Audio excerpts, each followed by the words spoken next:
Estàs escoltant Ràdio Primavera Sound, proudly presented by Cupra.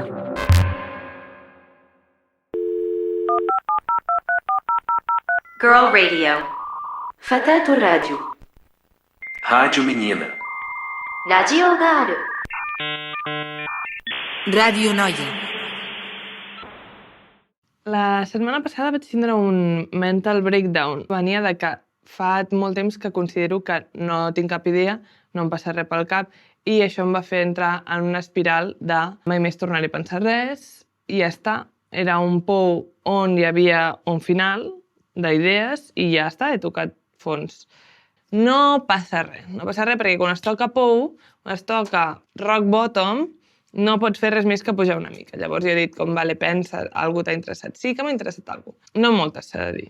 No moltes que m'imaginen interessat. Vull dir, és com la gent que té depressió i pren les pastilles antidepressió, com es diuen, que pren les pastilles i perden tota la libido.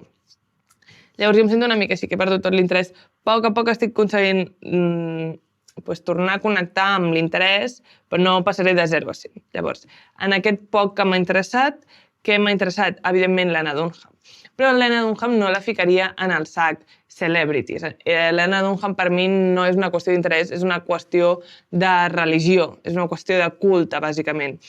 M'ha anat molt bé que totes les coses que han anat passant al voltant de la seva figura, que ara és bastant com constantment, parlo del llibre, però han passat més just quan jo vaig apagar el llibre, quan vaig plegar el llibre, vaig tancar-lo, aquesta és la paraula, quan vaig tancar el llibre, l'última pàgina, van començar a passar tota una successió de coses que va ser com si tingués un epíleg al final, en plan, i han passat aquestes coses actualment. Era la boda de la Taylor Swift. Va sortir que el Jack Antonoff havia anat sol a la boda, divorcio, maybe, i que la Lena Dunham havia deixat gasping the guests of Taylor Swift wedding after a very polemic speech. Llavors és com, per fi, la profecia Lena Dunham s'està complint en plan every tongue that rises against Lena will fall, és a dir, Jack Antonoff el deixa la seva dona just quan la Lena Dunham està en el seu pic i acaba de parlar de la seva relació amb ell, i tot i que, en la meva opinió, no el deixa tan malament. Molta gent està en plan, Jack Antonoff, your bones. Per mi no el deixa tan malament. Tenen una relació molt bonica, com al principi l'explica coses molt maques, i tampoc no vull ser com l'advocat del diable, però realment la relació amb l'Helena en aquells anys devia ser una relació molt difícil. Ella mateixa no es narra a si mateixa com una persona fàcil.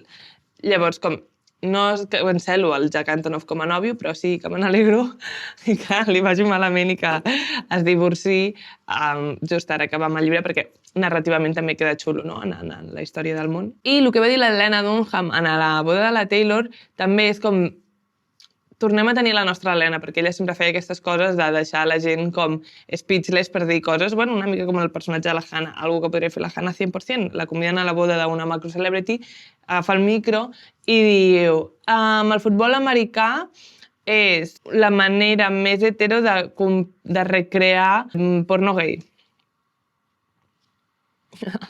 També de tots els jugadors de futbol americà.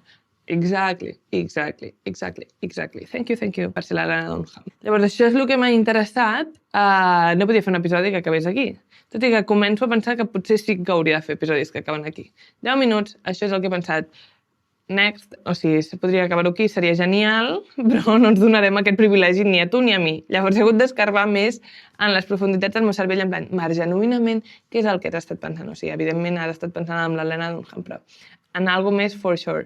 I aquest algo més m'he adonat compte de que té una mena de perfil en comú, en plan, no és que m'hagin deixat d'agradar les celebrities o que m'hagin deixat d'obsessionar, és que ja no són les celebrities com a tal que capten la meva atenció, sinó els antihéroes, que els dic, no? En plan, evidentment us he parlat del clavícular en altres episodis i us deia és com una mena de Pinocho, en plan, no? És com un antiheroi.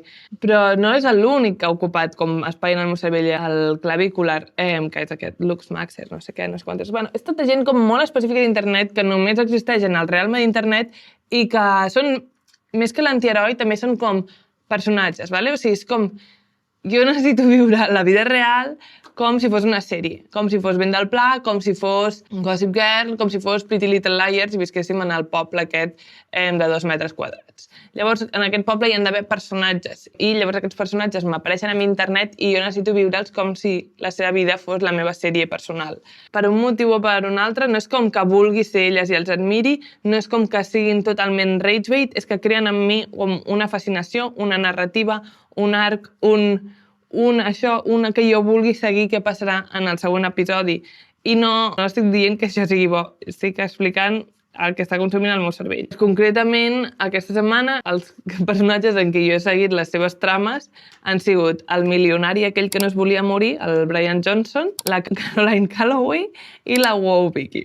Llavors, jo acabo de dir tot de noms que tu no tens ni idea de qui són si estàs bé del cap. I ho sento molt, si acabes d'identificar tots i cada un dels personatges que acabo de dir, és que tens un problema molt greu i necessites desconnectar-te d'internet o simplement acceptar-ho i fer autoparòdia de tu mateix perquè és l'únic que ens queda a les persones que tenim aquest problema. No us preocupeu que si esteu bé del cap i no sabeu qui són, jo us faré un resum de qui és cada un d'ells i què han fet aquesta setmana perquè crear-vos l'interès i no estar jo sola en el sector d'aquesta malaltia mental, llavors jo us la provocaré ara mateix, llavors tranquils, quedeu-vos asseguts, us interessarà molt, us juro, i a més, tot això al final, o sigui, tot aquest resum i tot que entenguem aquesta mena de mapa de gent, de personatges d'internet, ens servirà per entendre també per què la Charli XCX s'ha equivocat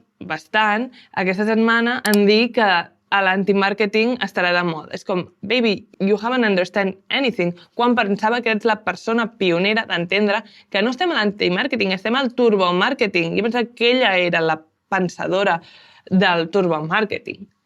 Turns out que no s'ha enterat de res. Bueno, però hi arribarem a poc a poc. La meva conclusió d'aquesta setmana, al veure tots aquests personatges i l'entendre el turbomàrqueting i entendre com, wow, everything is fucking connected a fucking end, m'ha fet pensar, clar, tot té molt sentit i estic obsessionada amb aquesta mena de persones de la societat que són una mica com els joglars de la cort, en plan, we are la cort, com dirien aquells, we are the ladies, no, we are la cort, i ells són els joglars, són els bufons. I am the fool. I am not the fool. Ells són the fool. For once. Maybe I am the fool. Am I the fool? Bueno, tot això m'ha fet pensar. És una clara evidència de que estem en l'època neo-warholiana. Perquè què més Warhol que fer famós a gent així una mica random només for the sake of it, no? En plan, parlar del capitalisme, no? En plan, aquesta fascinació que tenia per ell aquest món així tan frívol, no? En plan, ell era un evil twink. Ell portaria una marca de PR. Ell ara tindria... I ara ficaré un pip perquè no puc dir-ho, però... Actually, yes. Actually, I am so fucking right. Ell veia la fama com una obra d'art, era la seva creació, de fet. O sigui, ell literalment va dir, good business is the best art. Crec que, de fet, totes les coses que deia Andy Warhol s'apliquen molt més avui en dia que quan ho va dir ell. Quan ho va dir ell potser era en plan, ok, vale. Però avui en dia és com, actually, literalment. Però bueno, abans d'avançar-me, us faig el resum perquè m'entengueu i llavors us faig la xapa com perquè digueu, tens raó, que és el que més m'agrada. Vale?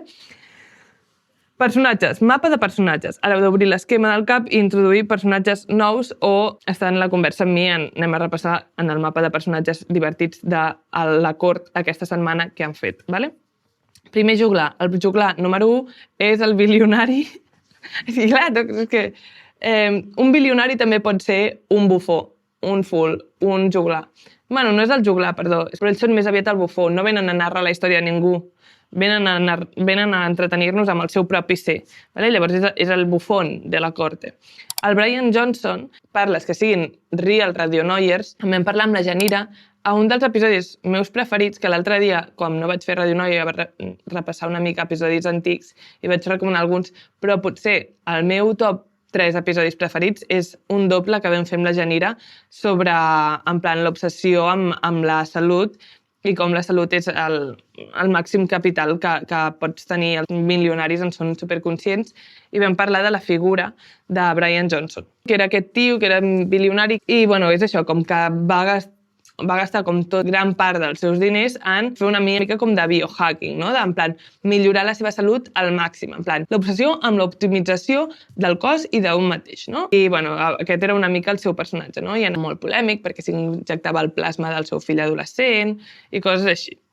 Llavors, feia molt temps que no sabia res d'ell. Em va aparèixer un TikTok l'altre dia d'ell que em va interessar moltíssim, que deia com 2 milions d'euros de consells, bueno, de dòlars de consells en menys d'un minut. I llavors explicava totes les conclusions a les que ha arribat al llarg d'aquests anys obsessionant-se en optimitzar-se un mateix. I deia coses que m'encanta perquè són com òbvies, són les coses que tots podríem arribar a pensar, però ell ha invertit tots aquests diners en concloure que efectivament el més important és com descansar, quedar amb els amics, dormir bé, menjar bé. Em va fer gràcia perquè la Ainhoa també li deu haver passat una mica el mateix, que li va sortir aquest TikTok y just l'altre dia va fer una newsletter y deia Gárgola Digital. De meter la chapa sobre el biohacking ha pasado a descubrir y predicar que lo mejor para la salud es dormir bien, comer sano, controlar el estrés y trabajar poco. Us deixo per aquí el TikTok per si us interessa realment els 2 milions d'euros d'advice en menys d'un minut. Things I've learned. Sleep is the world's most powerful drug. Be in your bed for 8 hours. Same bedtime every night, anytime before midnight. Don't eat right before bed. Calm foods for dinner. No screens 1 hour before bed. Avoid added sugar, fried foods, and all things in American convenience stores. Shoes off at the door. Eat whole foods. Walk a little after meals or do air squats. Get your heart rate high routinely. Lift heavy things. Stretch daily. Water pick, floss, brush, tongue scrape morning and night. Make an effort to drink water. Get sunlight when you wake up. Protect skin in midday sun. Stand up straight. See at least one friend a week. Avoid plastic where you can. Circulate air in rooms. When stressed, breathe. Go to the dentist. Avoid sitting for long times. Protect your hearing. Alcohol is bad for you. Finish coffee before noon. Avoid bright lights after sunset. If obese, look into GLPs. Sleep is in a cold room. Text while driving is dangerous. Turn off all notifications. Limit social media use. Don't smoke anything. Read a book before bed. Have 1 hour wind down routine. The body is a clock and loves routine. Avoid long distance travel where you can. Do less. Most things don't work. Vale. Següent persona en el mapa de bufons, passem a Caroline Calloway. Caroline Calloway, a més, també segueix relacionada amb la Janira, perquè sé que la Janira té una obsessió especial amb ella, i li vaig dir, Janira, mira, I think you are the one per explicar qui és la Caroline Calloway, després us explico què ha passat aquesta setmana, però que ella us posi el context perquè ningú millor que la Janira us explicarà la importància de Caroline Calloway a l'univers de personatges d'internet, personatges TM, entès com a ets un person, ¿vale? Hello, a veure, temes pels quals em fascina la Caroline Calloway. M'agradava molt la Caroline Calloway perquè era una tia americana a Cambridge i estava fent com que molta gent visqués com de manera vicària la seva experiència, no, d'estar a Cambridge i de més. I a sobre, la tia tenia com molt gust per escriure amb les captions d'Instagram i era aquest moment que només es podia publicar una foto, no, i una caption i a través de la caption t'havies d'explicar una història. Llavors, bàsicament, ella feia, o sigui, jo en aquell moment, evidentment no la sabia encara, i ella feia com molt història o narrativa de tot el que li anava passant a Cambridge i que si he quedat amb aquest noi, que si he quedat amb l'altre. I et podria dir que per mi és una mena d'espècie d'Emma Chamberlain com d'Instagram, entre cometes, i del món de la lectura, en el sentit que de sobte va començar a ser com superautèntica, explicava molt coses que li passaven, no? Llavors, com totes aquestes coses que es van anar acumulant, van fer que de sobte una gran editorial, li oferís com molts diners a nivell com igual 800.000 euros o 800.000 dòlars d'avance perquè escrivís com la seva primera novel·la que continués o donés continuïtat a aquesta narrativa que ella estava explicant com de Cambridge i tal, no? Llavors, bueno, resulta que la tia es va fumar tots els deadlines d'aquesta presentació diguéssim, de la novel·la com a tal.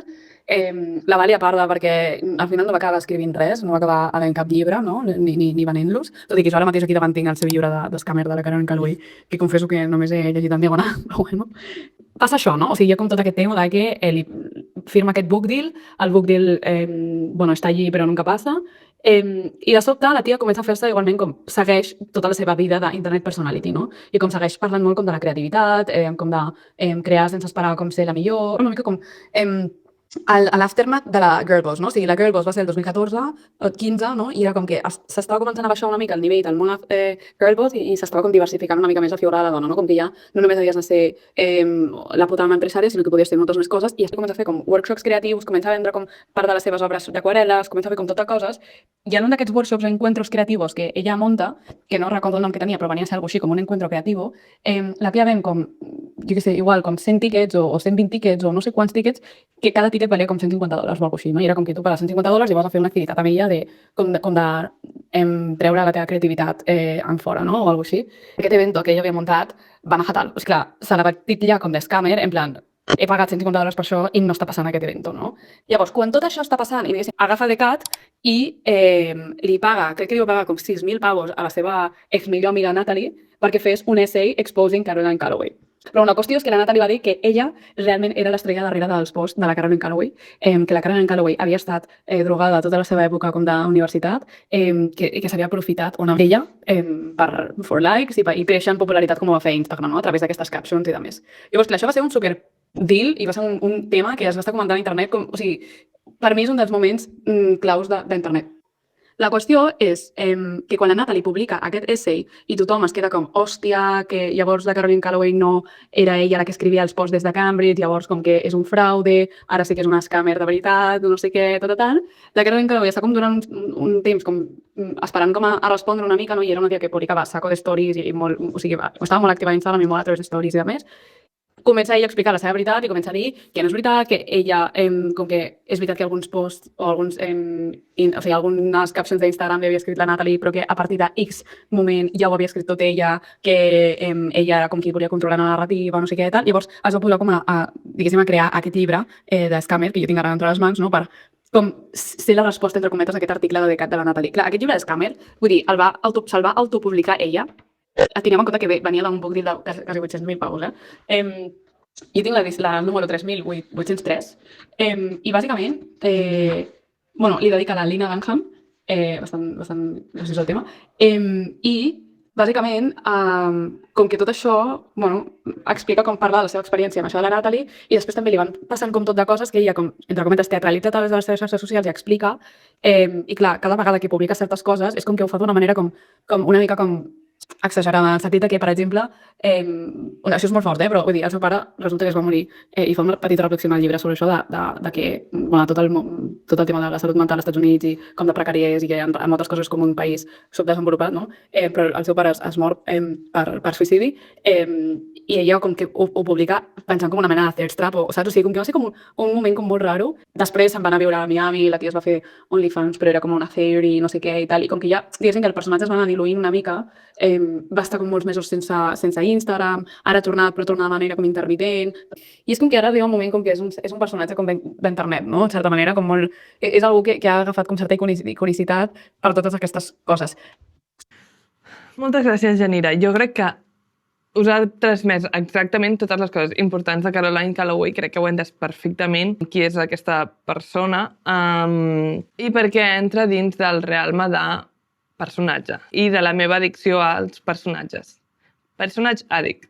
O sigui, autodiagnosticada amb addicció a personatges. Què ha fet My Little Personatge? No? És com una mica un Tamagotchi. A veure què ha fet el meu Tamagotchi avui. Però el meu Tamagotchi ha escrit un article a Byline, que és com un mitjà com fet per unes noies de Nova York, en què bàsicament defensa l'Ozempic, no? Perquè a ella li agrada això, en plan, ser polèmica.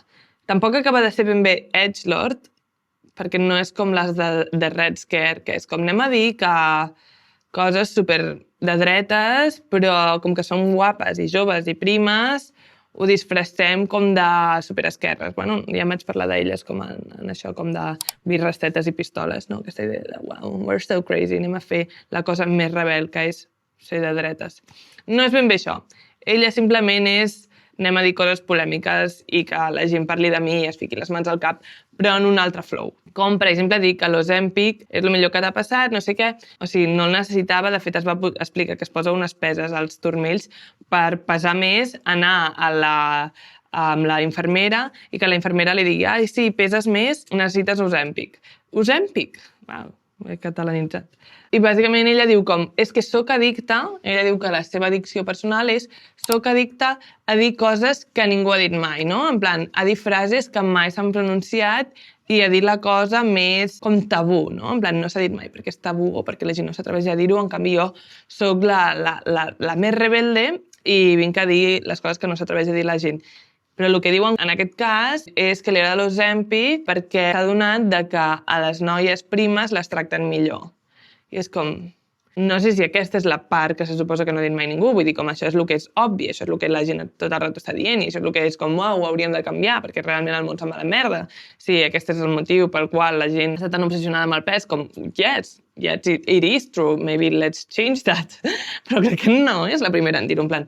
De fet, hi ha la frase aquella tan famosa que va dir la Kate Moss com als 2009, hi havia això, un altre cop, un auge de la primesa extrema que deia com nothing tastes better than skinny does, o nothing feels better, o no sé, aquella frase, no? No ets la primera, Caroline, no passa res. Era molt difícil fer en aquest statement que fossis realment la primera en dir-ho. Llavors continua explicant que potser és això, que és més el take i la part interessant, entre cometes, però a la vegada tampoc és la primera en dir-ho, que diu que ella té moltes addiccions, no? A l'alcohol, a l'Adderall, jo què sé, a ser com el centre d'atenció i no sé quant, o sigui, com que tot, i prendre Ozempic es veu com que li ha rebaixat una mica tot, la personalitat una mica, no? No estic dient que l'addicció sigui la teva personalitat, però això, jo què sé, en plan, ser molt out there i parlar i tal, que això també com li ha rebaixat el to una mica, com que l'ha fet més submisa, i que l'addicció també se li ha rebaixat, ja no tenen tantes ganes de beure 50 copes. Hi ha molts estudis que demostren això, que l'Ozempic també està funcionant per gent que té addiccions. Llavors tampoc és la primera en dir-ho. Llavors és com, ets addicte a dir coses que no s'han dit mai i és el primer en dir alguna cosa, però res en aquest article ets la primera en dir-ho. Anyway, funny, jaja, I love her, she's so crazy, que faci el que vulgui, whatever. Personatge, ha aconseguit que parli d'ella, això és el que m'agrada i el que els hi dono a favor a aquests personatges, que ells volen que la gent parli d'ells per bé o per mal, i jo ho faig, i jo caic, i soc addicte a fer-ho. Llavors és com un peix que es mossega la cua. Passem al següent personatge, Pelos, mi favorit. O sigui, el que potser més m'ha obsessionat, perquè m'he passat com setmanes llegint sobre ella, o sigui, en plan, era com que no podia parar. Wow, Vicky. Wow, Vicky...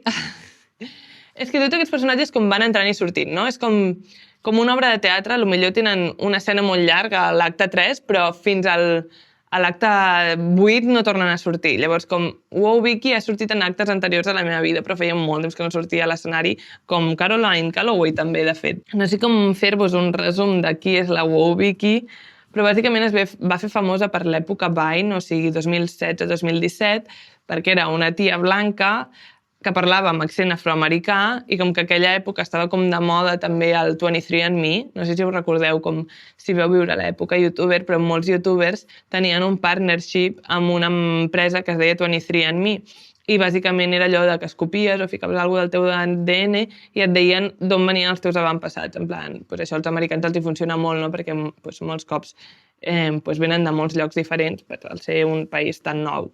I llavors en plan, uau, tinc arrels en Bulgària, Escòcia i un percentatge molt petit del nord d'Àfrica. Llavors flipaven, no? Llavors com ella es feia el 23andMe, sortia que era blanca, però igualment s'inventava que ella era negra, no? En plan, deia the N-word i tal, perquè li devia sortir un percentatge 0,000,0,1 a Àfrica o en algun lloc d'Àfrica. I llavors deia ella que era negra i no sé què, i llavors com parla amb accent afroamericà, llavors com creava aquesta com una mena d'imatge de fascinació entre... És troll, en plan, ella està trolejant a tot internet i sap com que tot això crearà engagement per aquesta cosa una mica com deia la Rita del és puta broma, no? En plan, aquest engagement de tu quedar-te mirant perquè no estàs segura si és puta broma o no. Bueno, tot això, el del 23andMe, que és una altra història que no té res a veure, però després va fer fallida l'empresa i ho van vendre tota la...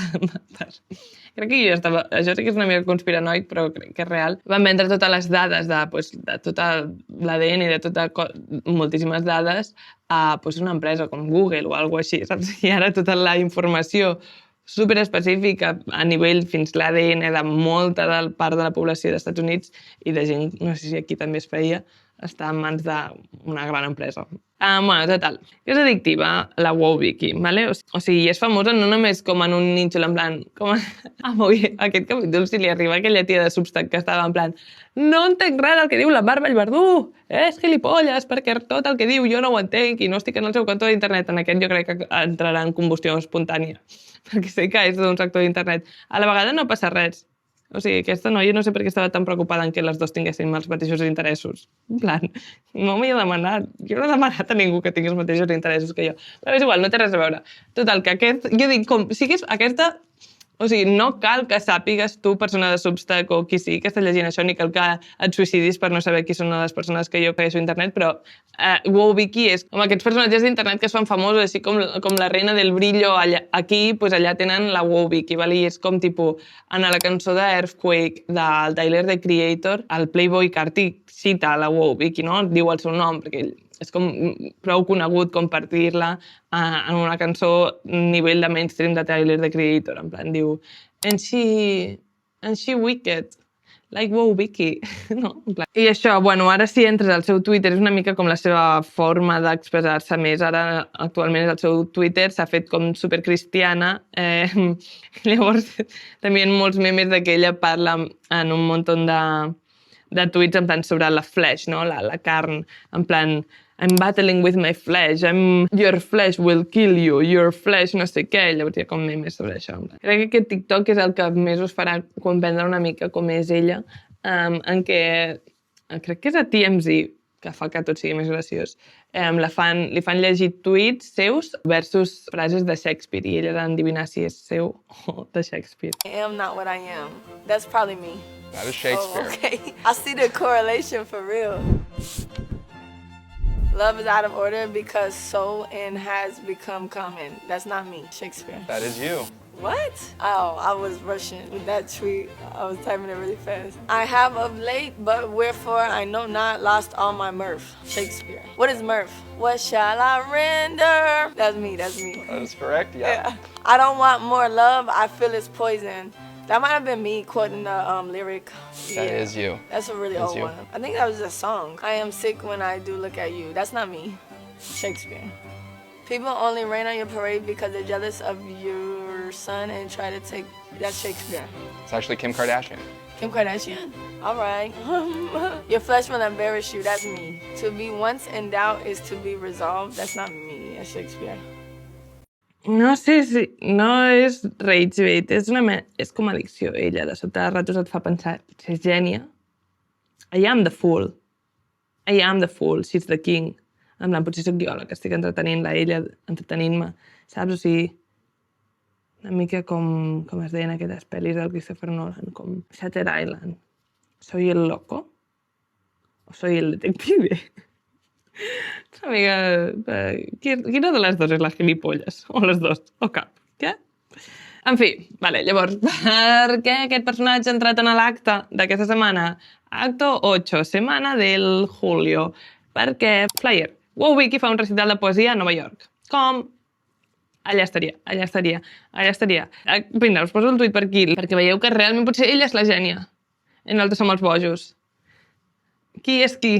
És molt difícil en aquest joc. Penja aquest tuit amb el flyer xulíssim, monèssim, no sé què, supermodern, no? I la caption és Vicky, they added 5 extra tickets at 99 per ticket. Can you post so people know? Clarament és el missatge que li ha enviat el mànager o la gent que ha organitzat l'evento per WhatsApp o el que sigui, i ell en comptes de fer un post dient com Hi guys, venga, els últims que s'hagin quedat sense entrada, posem 5, els últims 5, no sé què, en plan, i un copy mono. Ell ha fet copiar, pegar, clic, like, gènia. Vale, llavors, jo, com que no podia assistir a aquest evento, que m'he passat la setmana llegint articles sobre gent que sí que hi ha anat. Us faig un resum una mica del que he recopilat del que va ser aquella nit, perquè veieu, si teniu aquesta capacitat, aquest do, jo crec que tinc un do una mica de veure la bellesa i l'art en la frivolitat i el cinisme. Entre la frivolitat i el cinisme hi ha una vall i és on hi ha la bellesa de la vida i l'art i totes les coses maques. Però has de tenir la capacitat per veure la vall. Si no la tens, potser et fa molt de pena, que a tot això que us explicaré a continuació. A mi no me'n fa. Potser, I don't know, potser sí que soc gilipolles. Vale. A tot això no us he explicat perquè estic tan a prop i en blanc i negre. tindrà sentit en algun moment, tindrà sentit per 15 segons, però en aquells 15 segons per mi ha valgut la pena per fer tot un episodi així. Tornem. El recital es va fer una botiga de roba interior d'home molt petita de Nova York. En plan, literalment hi havia un aforo de 37 persones. O sigui, es van vendre 37 tíquets. A 99 euros el tíquet i l'altra meitat eren com periodistes que havien convidat pues, per cobrir l'event, no? M'ho puc imaginar tant, en plan, jo seria Target i no sóc de Nova York, llavors com a Nova York jo sé que hi ha el mateix tipus de moderno cínic que aquí, que també assistiria al recital de poesia de la Caliwi, saps? O sigui, perquè us feu aquesta idea. Perquè soc gènia. Veus? És que va a ratos. Crec que és un pèndol. Crec que és gilipolles i és gènia en un constant moviment. Com entra la Wow Vicky en aquest recital, a part de molt tard? Tal com entra per la porta, sona Black or White de Michael Jackson. Art. Recordem perquè és famosa. Per impersonar ser una persona negra. Ella és blanca. It doesn't matter if you're black or white. Ai! A mi això m'emociona. Abans de que comenci el recital, hi ha uns petits preludis, hi ha uns actes previs que donaran peu al recital de la Wow Vicky. Qui és un dels actes? Caroline Calloway. Tots els personatges estan en una petita obra. El teatro del mundo. El teatro del mundo. Maybe it was right. Mai hem cregut en aquesta expressió, no? El teatro del mundo, maybe it is. Maybe we are the fools. I sí que el món és un teatre, no? I hi ha 4 actors, clar, s'han d'anar compartint escenes. En aquesta escena comparteixen Wow Vicky i Caroline Calloway, 2 personatges que pensaves que no compartien escenes, simplement un teatre. Bueno, no, sí que comparteixen escenes, estan totes dues sobre l'escenari ara mateix. La Caroline Calloway, llavors, diu que ella sap un munt de grec i llatí i que el que farà a continuació és llegir uns sonets o uns poemes curts que ella mateixa ha traduït del llatí. I que n'hi ha com 6, que té molta pressa, que ha de marxar, a fer una altra presentació o no sé què, i que tindrà molt poc temps i que no sé què. Tot això molt rato. Ella explicant que és molt grec i llatí i tal. Tot aquest rato que té poc temps se'l passa dient que té poc rato. I, bueno, procedeix a llegir els 5 dels 6 poemes que tenia pensats a llegir i llavors us llegeixo tal qual el que explica un tio que m'he trobat a Substack que narra aquesta evening, que m'ha semblat absolutament deliciós, un Substack que m'ha omplert i m'ha donat vida suficient com per pensar tot un episodi a partir d'aquests esdeveniments que han anat passant, perquè he pensat, és deliciosa, la vida és deliciosa si tens la capacitat de veure catedrals a tot arreu. Diu, quan baixa de l'escenari, la Caroline sembla una mica nerviosa, com si estigués enfadada o a punt de plorar. S'atura a prop meu en marxar. El tio es diu Mike. I diu, oh Mike, I love you. I love you too, Caroline, li dic. No em facis... I ella li continua dient, no em facis semblar tonta. I ell li respon, no et preocupis, simplement mentiria abans de fer alguna cosa així. O sigui, bàsicament el point de la Caroline tot el rato era en plan, soc superllista, soc molt més llista del que creieu, com que formo part dels personatges de la cort, els bufons de la cort, ara estic com obsessionada en què potser penseu que sóc curta. Vaig intentar demostrar-vos que sóc superllista. Un acte molt de personatge de la cort, no? En plan, que més graciós com un bufó intentant demostrar que és llest i això com el fa com patinar. Una mica com very Pinocho Maxi, no? En plan, very antihéroe Lazarillo de Tormes Maxi. A tot això, més endavant descobrim perquè feia com aquesta cara de com voler plorar i estar superfrustrada, perquè després, quan es va acabar la nit, va penjar una story la Caroline literalment un screenshot de lo que ella li enviava al seu manager i posava why did you sign me up for that? I una cara plorant, en plan, perquè em vas fer aquest bolo, no? Perquè m'has pillat per fer aquest bolo.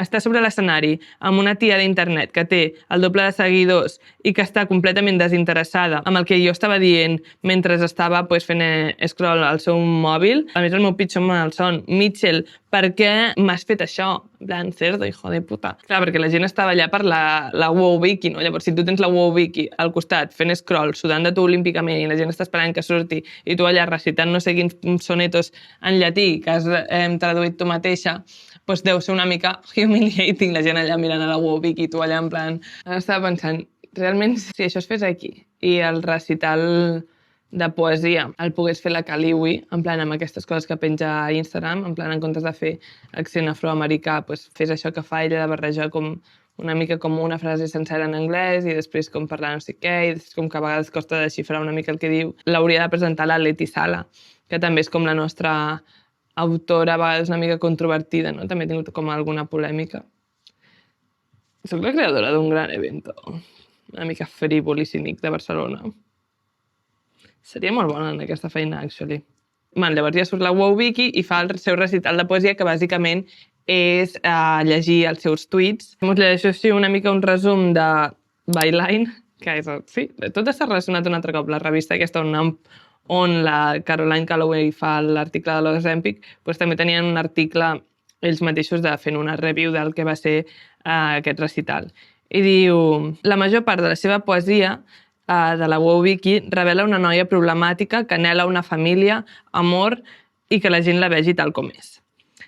La meva família m'ha abandonat, repeteix sense parar, presa d'un dolor genuí. Uau, imagina't estar en un recital de poesia amb la Wow Vicky dient una vegada i una altra: la meva família m'ha abandonat, la meva família m'ha abandonat, la meva família m'ha abandonat. No sé molt de poesia, però representa que t'ha de fer sentir, no? Jo crec que sentiria en aquest moment. La seva mare és una alcohòlica que pateix des de fa temps, el seu pare una mena de Don Juan. I diu la Wow Vicky: necessito un nou pare. El meu pare és una merda. Qui em pot adoptar?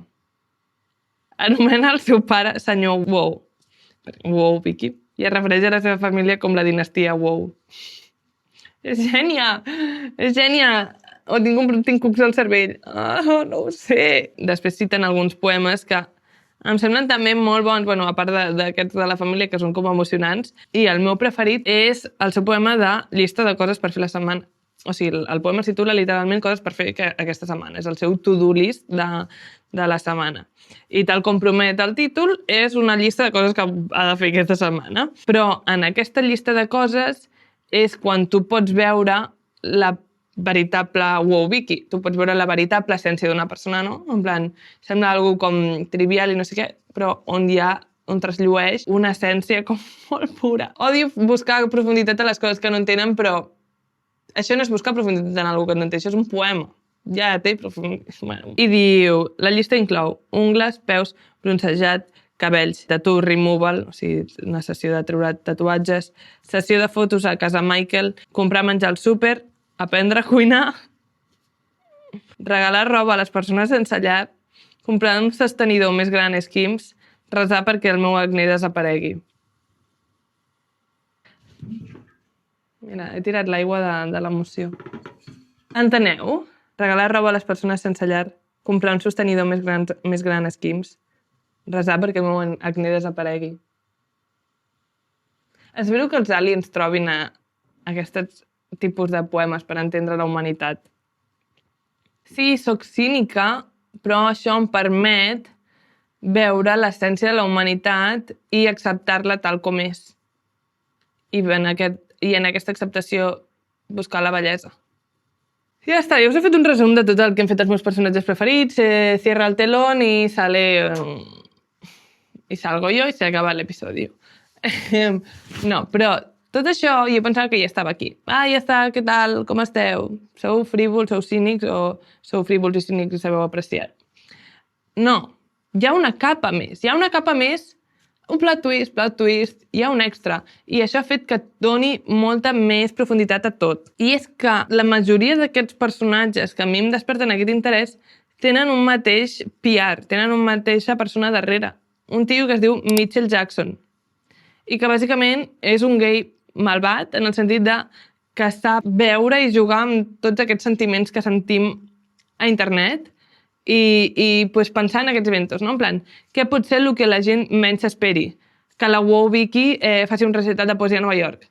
Quin és el target? Tots aquests modernos que tenen aquesta addicció com a una mena de cinisme frívol, però a la vegada addictes com a buscar com aquesta bellesa en la humanitat podrida. Genius, perfect, evident, quan ja està fet, però si no ho ha fet ningú abans no sembla tan evident.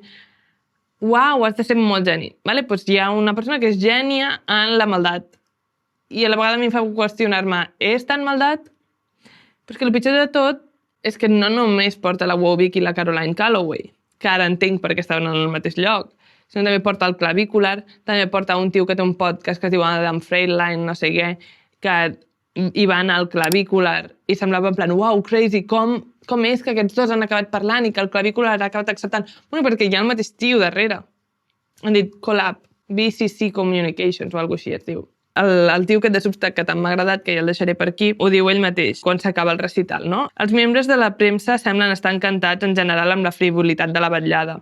El seu plaer es veurà reflectit en una sèrie d'articles publicats la setmana següent. A Rolling Stone, a Byline, a tots... Hi havia moltíssims articles sobre aquest recital de poesia. Que al seu torn provocaran indignació i engagement online. Provocació, jo estic fent un episodi en plan, uau, ha passat això aquella setmana a Nova York en una botiga de 37 persones, saps? O sigui, imagina't. I engagement i la gent, uau, com pot ser que estiguem parlant d'això, uau, tot mal, tal. L'efecte final és la il·lusió que Wow Vicky és algú sobre qui hauries de tenir algun tipus d'opinió. Aquesta és la frase més important que s'ha escrit en molt temps. Perquè és el més important si tu vols ser algú, si tu vols ser una celebrity, si tu tens una agència de PR, si tu portes algú, escolta, perquè el teu motor ha de ser crear aquesta il·lusió sobre la gent. La il·lusió que X és algú sobre qui hauries de tenir una opinió. Si tu aconsegueixes crear això, it's done. It's done. Se parlarà a Twitter, es farà un article núvol, es farà no sé què. It's fucking done. I aquí és on jo, la meva tesi, que ara veurem més al final, no existeix l'anti-màrqueting. És el turbo-màrqueting. És simplement que tu no l'estàs identificant com a màrqueting perquè màrqueting només pot ser l'anunci d'Ariel. O que surti la Britney Spears a les 40 principals i digui escucha mi nueva disco. No és només això el màrqueting. El màrqueting és la il·lusió que algú... ¿Entiendes? Esto es turbo-màrqueting i és donde vivimos. Donde vivimos és el que jo deia en l'època neo-warholiana. Això és el més Warhol del món. O sigui, és que literalment Andy Warhol té obres d'art sobre això. En plan, Andy Warhol, rest in peace Andy Warhol, you would have loved el recital de poesia de Wow Vicky. Rest in peace Andy Warhol, you would have loved TikTok. Rest in peace Andy Warhol, you would have loved Mitchell Jackson. Rest in peace Michael Jackson. Michael Jackson. And actually, rest in peace Michael Jackson. Bueno, Andy Warhol. Voleu que t'expliqui qui és? No, tenia un mini paràgraf explicant qui és Andy Warhol. Ja sabem qui és Andy Warhol, artista polèmic, sí, el de la lata, del tomate i la Marilyn Monroe, però, més important, artista cínic, capitalista, geni, no geni, troll, víctima, verdugo. El seu projecte més gran no és la Marilyn Monroe que té el teu dentista a la sala d'espera. El seu gran projecte és The Factory, que és com una mica era el seu estudi, però també era com, al final era com sala polivalent, on passaven com tot, des de festes, trobades, artistes, punto neuràlgico de los modernos de Nueva York de los 60s, por ahí. O sigui, ell concebia The Factory com una mena de màquina, de fàbrica, de fet, de crear superestrelles. I ell era el creador. Per ell, crear famosos era com una tècnica i el resultat és com el seu art, no? No tota la gent que passava per l'estudi era gent anònima, en plan, tipus, també passaven molts famosos, no? En plan, tot el mundo quería estar ahí, tot el mundo quería estar en The fucking Factory. Hi ha vídeos a The Factory de Salvador Dalí, de la Susan Sontag, de, crec que, Bob Dylan, altres actors, bueno, no cal que us expliqui que sí, conyo, que ja sabeu. Però també hi havia molta gent que no eren famosos, que simplement pues, li daven l'atenció a l'Andy Warhol, ell veia un potencial i deia, este random va ser famoso por mis huevos. I llavors era com la popular, en plan, una mica com això que ell qüestionava, no? En plan, amb l'art, en plan, què és l'art? Si jo pinto 80 llaunes de tomàquet, això és art? En plan, lo dels súpers? També és una mica com què és una celebrity. En plan, si jo dic que aquesta persona és famosa i la començo a convidar a totes les festes i a presentar-la a tots els periodistes, és famosa? És literalment el cas del clavícular. Si jo dic que aquest streamer autista amb una obsessió en ser més guapo, dic que és famós, vaig a començar-lo a fotre per Twitter i no sé què, és famós? Actually, yes. I per això dic com The Factory i el Mitchell tenen com una mica com el tio aquest, el Bill PR, hi ha un punt com en comú, no? I, bueno, total, d'això de... Ara ve on expliquem aquests 15 segons que tenen sentit de jo estar en blanc i negre de tan a prop. L'Andy Warhol agafava tota aquesta gent, famosos, no famosos, les seves creacions, i els hi feia aquests retrats, que són els screen tests, que té com 500 screen tests. Entre el 1963 i el 1966 doncs, comença a agafar penya que veia al seu estudi i els hi fa aquests retrats així com en forma vídeo, que són de 2 minuts i poc, de cadascú com que intentant capturar la seva essència, no? Que li diu els screen test, que és el que es fa pillar actors per una pel·li i veure com la seva presència davant de càmera, però en comptes d'actors per una pel·li simplement són superestrelles, segons el que li diu el mateix Warhol. És com que ell tenia una visió revolucionària del que concebia com a celebrity. I d'aquí una mica la frase que també és superfamosa d'ell, que deia "Everyone will be famous for 15 minutes". Que no sé fins a quin punt era certa quan ell la va dir, com totes les frases que ell va dir. Quan ell va dir, no sé si realment és veritat, perquè és com no, everyone no, els que entrin en el teu radar ja sí, perquè ja són famosos o perquè de casualitat s'han creuat en el teu camí, tu has vist alguna cosa en ells i durant 15 minuts els pots fer famosos, però not everyone. En canvi, ara sí que és una mica com everyone will be famous for 15 minutes. Avui en dia sí, avui en el món de Michael Jackson sí, avui en el món del Reel sí, avui en el món d'internet sí que everyone can and will be famous for 15 minutes. I ara, com perquè acabem d'entendre el paral·lelisme aquest amb Michael Jackson, bàsicament el Michael Jackson aquest és com un tio que té una agència de PR i s'encarrega de que tu creguis que els seus clients són interessants. Li pregunten en una entrevista quina és la teva màxima contribució a la cultura i diu haver aconseguit que en una mateixa setmana que Clavicular tingués un mugshot, en plan tipus allò que quan vas a la presó et fan la foto, sortís al New York Times un perfil seu i debutés en la passarel·la a la Setmana de la Moda. És aquesta mentalitat de què no s'espera la gent. Què no s'espera la gent? Que el Clavicular desfili a la Setmana de la Moda, que la Wow Vicky faci un recital de poesia, que la Caroline Calloway escrigui a Byline dient no sé què d'Ozempic. Buscar la provocació. Ja ho sabem, O sigui, vull dir, com no estem dient res nou, portem una mica com tot l'any parlant d'això, whatever, rage bay i tal. És una mica com deia Andy Warhol, again, sembla l'episodi de les frases d'Andy Warhol, que ho deia també en aquest sentit de provocació, deia, com si em vols conèixer, només mira la superfície, en plan, no hi ha cap profunditat, no busquis una explicació en les meves obres, no busquis res, és tot superficial, no? Aquesta mena de provocació, cinisme, capitalista, tal. I és una mica això, en plan, els clients del Michael Jackson, la Caroline Calloway, la Wow Vicky, el Clavicular, no són profuns, no hi ha un misteri, no hi ha res amagat. I és això, simplement jugar al joc. Vale, llavors ja us preguntareu, quin és el joc? Quin és el joc? I'm not getting it. Pregunta legítima, quin és el joc? La manipulació, uau, estem sent manipulats, Illuminati confirmed. Clar, se'ns ha manipulat el cervell perquè nosaltres creiem que aquests personatges són importants, però en realitat, who are they? Som els titelles del Michael Jackson, d'internet i dels Reels. És una mena de màgia en què se'ns aboleja el pensament crític i cada cosa que ens surt al nostre timeline ens creiem que som famosos i perdem l'habilitat de pensar per si sols. És la clipping economy, que és aquesta gran paraula que a tothom li fa tanta por ara, the clipping economy, que aquí la gent li diu la tirania del reel, no sabem res, si ens surt un reel, ja pensem automàticament el que digui el reel. Però sí, el discurs aquest que molta gent té ara, no? Aquesta mena de paranoia col·lectiva és internet ens està manipulant, no? Periodistes, sobretot, és una mica com que se senten estafats perquè hi ha creadors que pengen clips, no? Que fan reels, que fan això, talls del seu, el que sigui, i ho pengen a internet, llavors es viralitzen, alguns, apareixen constantment en els feeds de la gent, llavors els periodistes ho veuen i diuen, merda, s'ha de fer un article sobre això, et surt del feed de tothom, serà que és important. Llavors s'escriuen aquests articles, llavors la gent els llegeix i és com, merda, qui és el Clavicular? Perquè sí que m'ha sortit un parell de cops a Twitter, he passat d'ell, després he vist un perfil al New York Times i he dit, coño, pues será de verdad esto, tendré que tener una opinión. Llavors, el personatge s'acaba fent famós perquè està parlant tot el rato d'això i s'arriba a una fama que és falsa, no? En plan, perquè res ha sigut com que hagi creat de forma natural aquesta fama, no? Estamos siendo engañados, hemos sido engañados. Jo, personalment, davant d'aquest discurs dic Are we being enganyats? Potser no, potser simplement és marketing, no és res nou. O sigui, Que no t'agradi el joc vol dir que potser no t'agrada el joc de la publicitat, o potser no t'agrada el joc del capitalisme, potser no t'agrada el sistema capitalista.